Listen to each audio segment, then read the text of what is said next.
যে প্রশ্নগুলোর উত্তর এখন কারোর কাছে নেই, সেই সব প্রশ্নের উত্তর নিয়ে আমি ফিরে আসবো। আমি একে ফোন করতে চাই। আপনি যা চাইবেন তাই তো এখানে পাওয়া যাবে না ম্যাডাম। স্যার, আমিও আইন জানি, তাই আমার ফোন বাজেয়াপ্ত করার আগে আমি একটা ফোন করতে চাই। ঠিক আছে, লয়ারের ব্যবস্থা হয়ে যাবে। আপনি একটু শান্ত হয়ে থাকুন এখানে, আপনার উত্তেজনাটা কমান। স্যার প্লিজ, আমি রিকোয়েস্ট করছি, আমাকে একটা ফোন করতে দিন। কাকে ফোন করবেন? আমার ফ্যামিলি মেম্বার। সে কে এবং তার নাম কি? আমার বাবা, অনিকেত সিংহ রায়।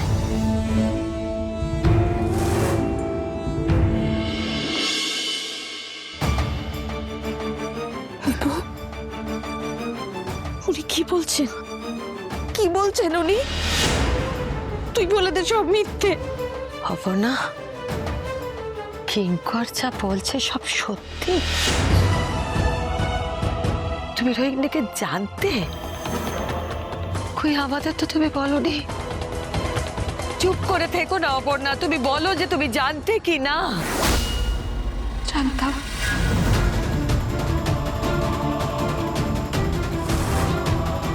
আমি জানতাম, কিন্তু অপর্ণা ব্যাস, আর না, আর কিন্তু বলে কিছু অ্যাড করার চেষ্টা করো না। মাদার ইন ল, আপনি তো সব কিছুতে আমার দোষ দেখেন।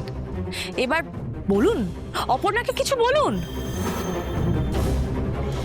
তাই ভাবি, অপর্ণার ওই পুলিশ কেসের সময় রোহিণী কোথা থেকে উড়ে এসে জুড়ে বসলো।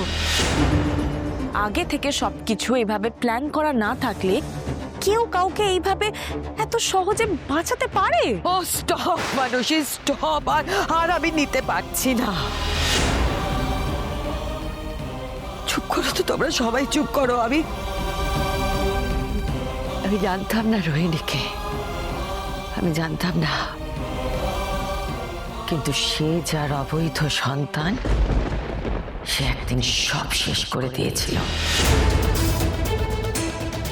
তাকে ত্যায্য করেছিলেন আমার শ্বশুর মশাই, আর তারপর সব কিছু সামলাবার দায়ভার আমার শ্বশুর মশাই আমায় দিয়েছিলেন। কিন্তু অপর্ণা, তুমি এটা কি করলে? মা, মা, আমি কিছু করিনি, আমি কাউকে ভাসাইনি মা। না, আমাকে আর ওই নামে তুমি ডাকবে না। তুমি ওই মেয়েটার সাথে হাত মিলিয়ে আমার আর চোখে শেষ করতে চেয়েছিলে।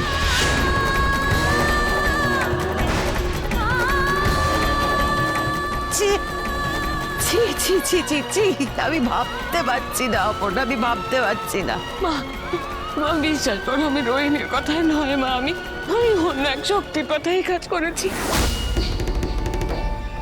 সেই শক্তি এইসবের শেষ চেয়েছিল। আমি রাতের পর রাত ঘুমোতে পারিনি মা। আমার মাথার ভিতরে কেউ জানি এই কথাগুলো বলে যেত, কিন্তু মা, আমি এখন জানি আর্য স্যার সম্পূর্ণ নির্দোষ। তাই নাকি? শোনো, তোমার ওই চোখের জলে আর চিড়ে ভিজবে। যেই দেখলে আর্য বেঁচে গেছে, সঙ্গে সঙ্গে সবকিছু বদলে গেল, তাই না? হ্যাঁ, তাহলে স্ত্রী হিসেবে তুমি সব পেয়ে যেতে, আর রোহিণীও তোমার থেকে ফিস পেতো তোমাকে সব পাইয়ে দেবে বলে।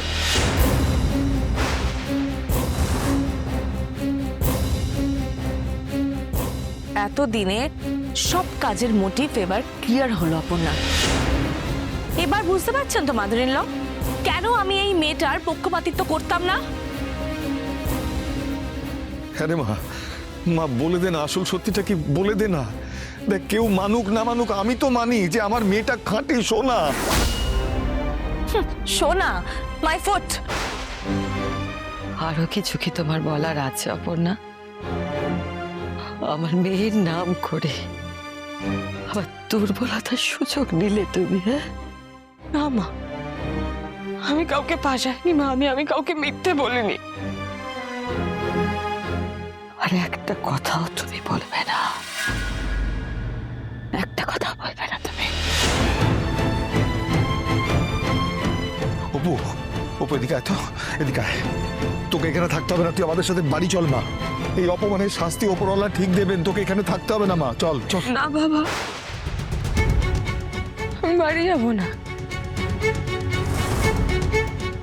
আর্য স্যার সুস্থ না হওয়া অবধি আমি বাড়ি যাব না। আমি আমি ওনার মুখে শুনতে চাই উনি আমাকে লোভী ভাবেন কিনা, অবিশ্বাস করেন কিনা, আমি ওনার মুখ থেকে শুনতে চাই। বাড়ি যাবো না। একদম না, তুমি এখানে থাকলেই আর্যদার বিপদ বেড়ে যাবে। তুমি এখান থেকে এক্ষুনি বেরিয়ে যাও। না, আমি কোথাও যাব না। আমি এখানে থাকবো, আমি এখান থেকে যাবো না কোথাও। আমাকে থাকতে না বাবা, আমি এখান থেকে যাবো না কোথাও, আমি এখানে থাকবো। আমি বললেও তুমি যাবে না। আমি বলছি তুমি এখান থেকে চলে যাও।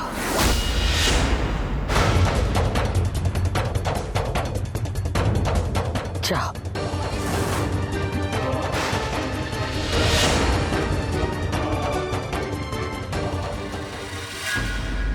ও বাবা, ও আমি সত্যি ভাবতে পারিনি যে এরকম কিছু একটা হতে পারে। তীরে এসে এভাবে তরি ডুবে যাবে, আমি সত্যি।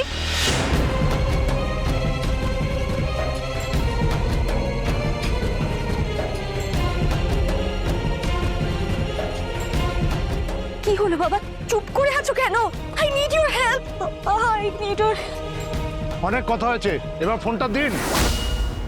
খোশ গল্প করছি না আমি, কথা শেষ হলে নিশ্চয়ই দিয়ে দেব। বাবা বাবা বাবা, তুমি শুনছো? হ্যালো হ্যালো হ্যালো বাবা বাবা বাবা।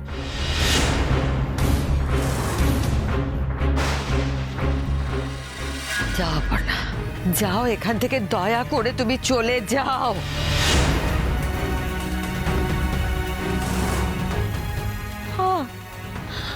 মা, আপনিও আমাকে অবিশ্বাস করছেন না? হ্যাঁ করছি, করতে বাধ্য হচ্ছি।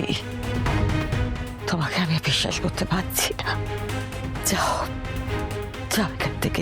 মা, আপনি আমাকে এক কথা আর কতবার তোমাকে বলতে হবে?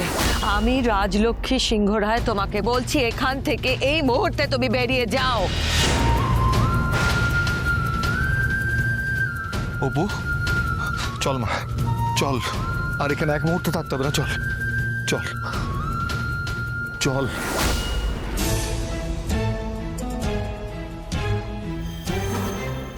এই আবার তাকাচ্ছ কি? যাও, লজ্জা করে না তোমার?